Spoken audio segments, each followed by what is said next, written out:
Bienvenidos, estamos de vuelta en tu programa Conciencia Auditiva, que si no es tu programa favorito para estas alturas, bueno, debería ser. Estoy como siempre con el doctor Carlos Barra Mulán, mi nombre es Gerardo Alvarado. Ok, les damos la bienvenida a este segundo bloque. Para el que este programa no sea su programa icónico y su programa que lleva en el corazón, le digo que al último que me dijo eso lo castré con un corta uñas. Entonces, yo espero que sí lo sea. Es como el chiste del tipo que le saca el corazón con una cuchara, ¿no? Dices, ¿con una cuchara? ¿Con un corta uñas? Bueno, es muy agresivo, pero imagínense, es dantesco el cuadro. Carlos, estamos hablando de la percepción de la violencia y la inseguridad para 2015. Bueno, este es un tema que pareciera repetitivo, pero no lo es porque crea esta condición del monstruo social, del temor, del pánico, del terror social con respecto a las funciones de lo cotidiano, ¿no? La vida cotidiana también debe estar basada en ciertos ánimos y en ciertas certidumbres de seguridad, y México se ha ido diluyendo con el tiempo. De repente vivimos, porque nadie puede dejar de vivir, y salimos a la calle, pero eso no significa que pasen cosas que nos agraden. Es decir, lo que tú señalabas en el bloque anterior de que empieza el año y ya en Michoacán hay 6 personas que fueron asesinadas, o sea, esto nos muestra que cuando los círculos se van haciendo mucho más cercanos a ti, evidentemente hay algo que te puede pasar, ¿no? Sí. Ahora, finalmente también cómo funciona esta encuesta. INEGI practica una encuesta en dos modalidades, una es de viva voz, usando encuestadores, y otra es telefónicamente. Después compagina los datos y finalmente saca una encuesta representativa. O intenta ser representativa. Lo más representativa posible. Finalmente se calcula que hay, bueno, no se calcula, el INEGI revela que hay cerca de 100,000 personas que responden a esta encuesta en ciudades principales y 50,000 en otro tipo de comunidades un poco más alejadas. Al final se caracteriza porque las ciudades, o las ciudades propiamente, el medio urbano, es considerado el más violento en México, o el más peligroso en México. La percepción de la violencia en este punto es que 67.9% de los mexicanos consideran que vivir en su ciudad, en el medio urbano, es inseguro, que es una regresión a cifras del 2013, todavía con el latigazo de lo que había sido la guerra contra el narco.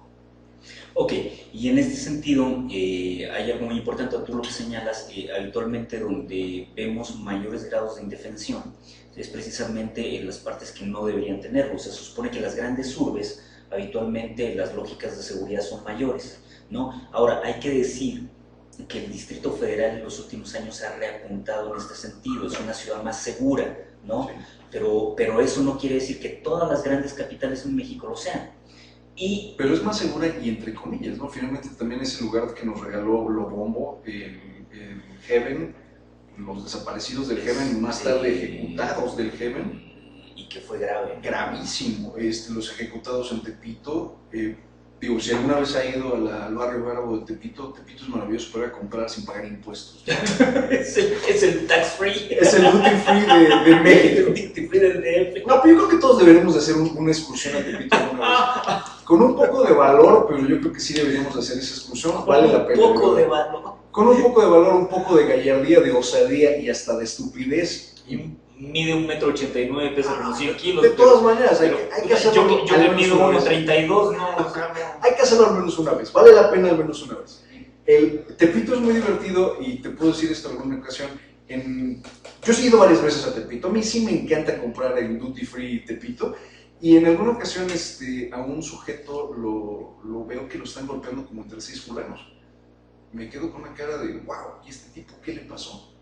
Y más adelante te puedo decir que a 50 metros o no más, un policía comiéndose una torta, de esas tortas que escurren de un lado y del otro, y que le escurría entre el cinturón, la fornitura y la panza que traía.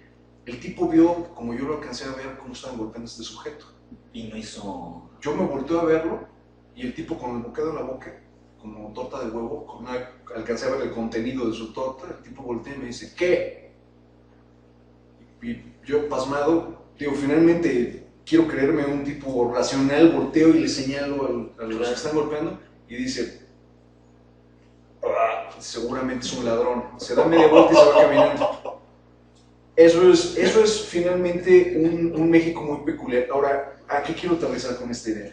Desgraciadamente aquí tenemos un problema que es múltiple, y digo múltiple porque tiene muchas capas. Por un lado, yo no sé tú, pero yo no confío en las autoridades, lo mismo que no confío en los delincuentes, lo mismo que no confío en los grupos armados, lo mismo o sea, no hay diferencia. Yo creo que la única diferencia es con qué se pueden salir con la suya. Porque si a mí me detiene un comando armado, yo entiendo que es morir o matar, ¿no? Esa es la lógica. Si te dejas agarrar por un comando armado, se acabó tu vida. Dices, si llega un grupito de eso, se acabó, simplemente se acabó. Si te agarra un policía, pues a lo mejor te torturan, te extorsionan, te sacan, pero hay alguna otra opción. Pero muy probablemente los dos grupos van a resultar totalmente impunes.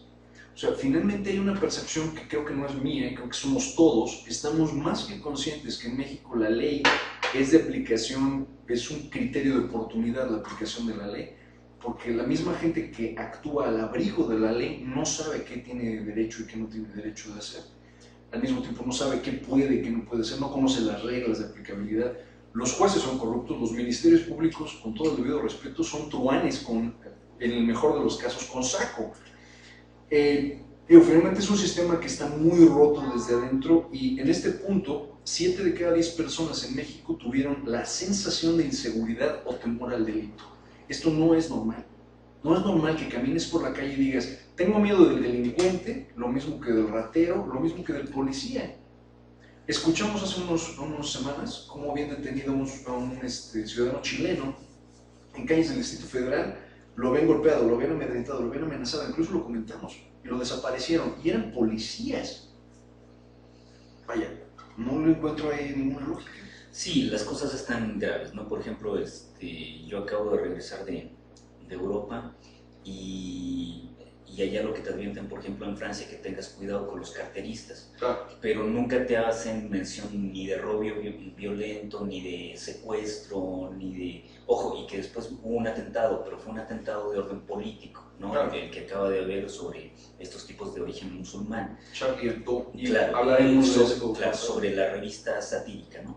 Pero no es lo mismo, no sucede así en México. Aquí en lo cotidiano las cosas son difíciles, y esta cuestión de que el 70%, o sea, 7 de cada 10, el 70% de los mexicanos esté en alerta, esté intranquilo en un país que podría tener mayores lógicas de tranquilidad, es absurdo, es una cosa no aceptable.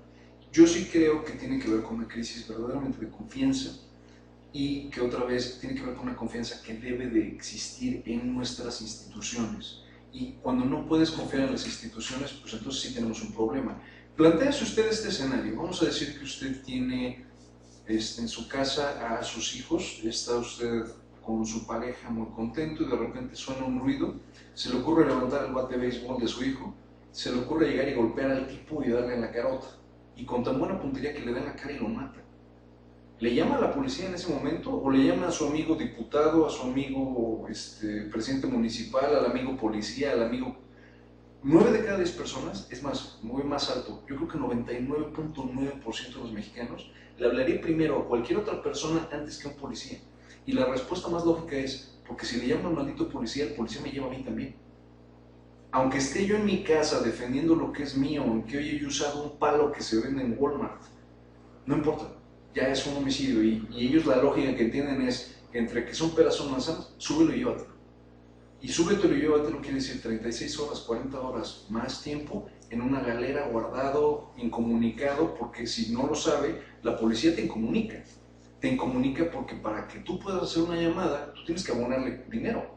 ¿Quieres hacer una llamada? Claro. ¿Cuánto me vas a dar? Llámale a esta persona, pero le vas a decir que venga y te traiga 10,000 pesos. ¿Para qué? ¿Por qué si soy perfectamente inocente? Y tu familia mientras no sabe dónde estás, quién te llevó, quién no te llevó, y al final se arregla por palancas. Y al final, ¿quién acaba en la cárcel? Por un homicidio, por una estupidez así.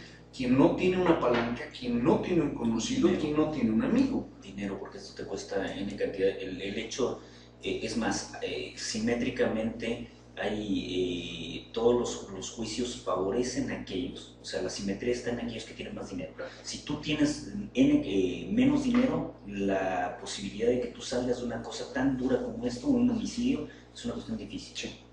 O sea, finalmente tenemos un problema y tenemos un problema que le estamos llamando de todos los nombres, ¿no? Que si es transparencia, que si es rendición de cuentas, que si es... Todos son el mismo tema, pero al final lo que necesitamos tener es confianza en las personas que ejercen el imperio del Estado, para que nosotros no seamos un Estado fallido. Y desgraciadamente yo al menos no confío ni en mi policía, ni en mi diputado, ni en mi presidente municipal, ni en mi delegado, porque luego mis delegados se embriagan, usan camionetas que probablemente no podrían comprar aunque vivieran 7 vidas, refiriéndome al perredista de Iztapaluca, me parece. El tipo se emborracha y destroza una camioneta de 1.4 millones de pesos, que dices, ¿cómo la compró un delegado que gana 20 y tantos mil o 30 mil pesos mensuales? ¿Cómo lo hizo? No puede. Y todavía No tiene lógica. No tiene ninguna lógica. No le creo a mi presidente municipal, no le creo a mi delegado, no le creo a mi director general de tal, no le creo a los secretarios, no le creo... Desgraciadamente hay muchos huecos en este sistema. No, la clase política no es confiable. O sea, para la ciudadanía no son confiables. Pero tampoco quienes finalmente son el brazo operativo de la clase política. Y eso es una cadena... Vaya, la mierda solo puede caer en forma ascendente, descendente. La mierda solo va de arriba para abajo. Eso es una realidad y quien no lo entienda, pues está perdido. La mierda finalmente se corrige de arriba para abajo. Entonces, desgraciadamente, este sistema ha permitido, con tubérculos, ha permitido que cada persona con una placa y una pistola haga su voluntad, o finalmente son quienes les piden la misma cuota. Entonces, sí tenemos un problema de inseguridad. La encuesta nacional de seguridad pública urbana, denominada ENSU, reporta que 35.3% de los consultados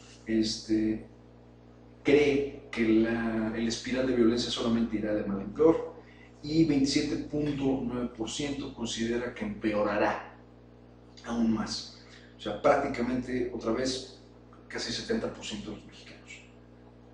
Sí, yo acotaría aquí que lo que estamos viendo es esta posibilidad de entender que el Estado no tiene la articulación de las mejores y las mayores respuestas a la ciudadanía, es un Estado poco operativo, o sea, es inoperante en gran medida, ¿no? Y no le gusta, yo no sé, ¿te has fijado ahora que utilizaste este concepto tan esquemático de Estado fallido?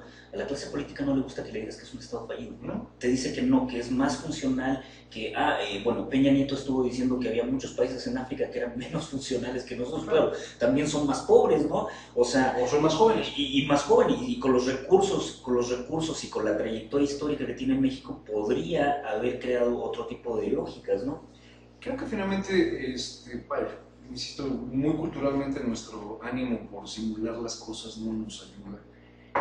Y en ese sentido, otra vez creo que como educadores tenemos que regresar a la educación. El problema tiene que ver con la educación desde la primaria. Hace poco sacaron una encuesta que yo no sé si a nadie le alarmó, a mí me alarmó, que decía que de los profesores en activo para la escuela básica en México, esto es de primero de primaria a tercero de secundaria, después de hacer un examen general, solo el 14% podía aprobar o estaba aprobado para poder dar clases en la educación básica. Lo que quiere decir, y nada más tentativamente, que cerca del 86% de nuestros profesores, si redondeamos son casi 9 de cada 10, están haciendo, veto a saber qué diablos, perdiendo el tiempo en una escuela primaria que fastidia a los niños de tal punto que cuando llegan al bachillerato ya no quieren estudiar o quieren hacer cualquier otra cosa. Y sí, generas esquemas de vagancia, generas esquemas de rebeldía, generas necesidades que no existen, y generas, estas personas también en algún punto son reclutados por la leva para venir a trabajar a las corporaciones policiales, a los distintos sectores del Estado, porque el Estado tiene la tendencia a perpetuarse a sí mismo. Entonces, finalmente aquí tenemos esta lógica endogámica de que tú a tu hijo le dejas tu cargo y tú a tu hijo le dejas tu cargo. Y desgraciadamente aquí lo que vemos es un país cuya organización se va degradando. El problema es que a través de esta cuestión de las lógicas de las cadenas productivas, cuando tú tienes un sistema educativo deficiente, habitualmente las oportunidades y la esperanza de oportunidad de inserción al mercado laboral siempre van a ser menores, cada vez menores.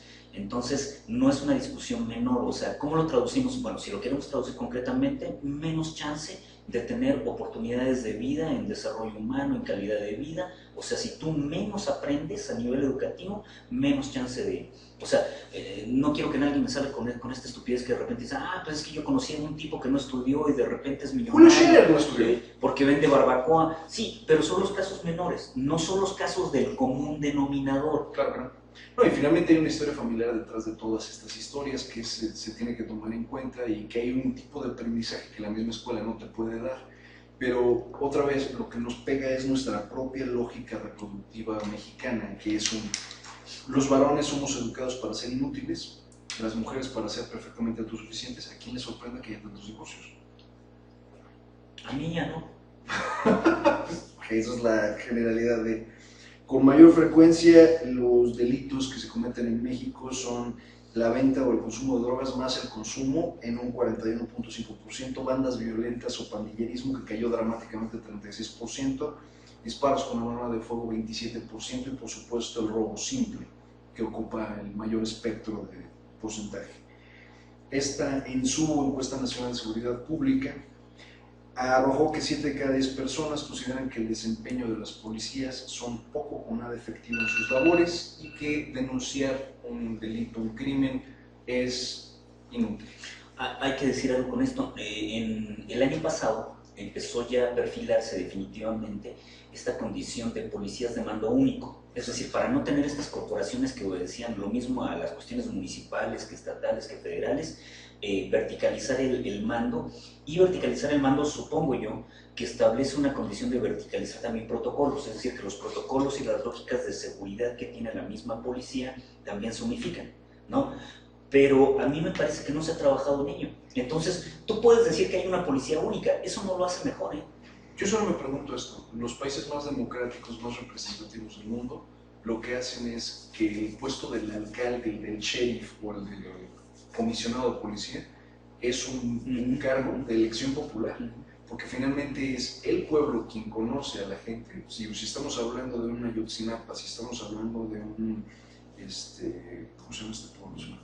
Apatzingán. Si estamos hablando de cualquier otro pueblo, ¿quién conoce mejor a la gente que podría dirigir a las policías que el mismo pueblo? ¿Y quién tiene mayor credibilidad, legitimidad, a lo mejor estatura ciudadana, ¿no? En este sentido de tener mayor confianza ciudadana?